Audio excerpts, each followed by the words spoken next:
What do you think makes you different from most people like you? What is it that you think that you were able to do that most people weren't doing when you were going to school to do graphic design and or oil paint? And then let's get into the fighting. That's a difficult question to answer, but I'll tell you from what people have told me about me, because it's difficult for me to look inward and then figure these things out. It's always much easier when somebody points it out to you. I mean, a couple of the things that I was extremely focused and I was very disciplined as well. So when I became focused on one thing, nothing was going to get in my way. So for example, when I first started fighting, my parents didn't allow me to do it because it only made sense for them to bring me and my sister into America, and so that we can make something of ourselves by going to college and becoming either, the typical doctors, lawyers, or whatever the case may be.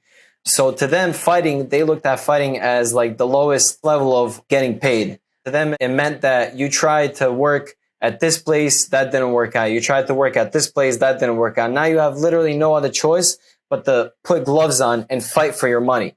So that to them was the lowest way of making money. So they didn't allow me to fight, but I did it behind their back because I was so focused about doing that. And I lied to them for such a long time, all up until one of my cousins saw one of my fights on YouTube. He called up my father. He told my father, my father obviously lost his cool and we stopped talking for like 4 months. And during this time, I'm living in the same house.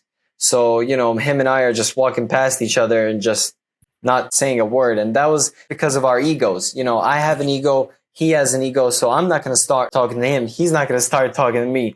But eventually, after about those 4 months, we kind of just like started interacting again. And then he never brought up the fact that I was fighting. I never said anything. And we just left it the way it was. So let me ask you this. So in 2013, you quit your full-time job in order to focus on fighting. Was that when you were hiding it from your dad, or was it before then? No, that was before then. As far as the focus goes and the discipline that I'm talking about, after I turned pro, I had maybe like 2 or 3 pro fights. And then I said, you know what? I cannot lie to them anymore because this is obviously a profession now. So I have to sit them down and tell them. So it was on our Christmas, the Christian Orthodox Christmas, which is January 7th. I don't know why I chose that day, but I chose it. So I sat both of them down and I told them that I basically gave them an ultimatum. I said, you're either going to support me and let me do what I do, or this is the last day that you're ever going to see me. And I was 100% serious about leaving. That day, I had no plans of being able to live anywhere else, but I knew I was going to figure something out.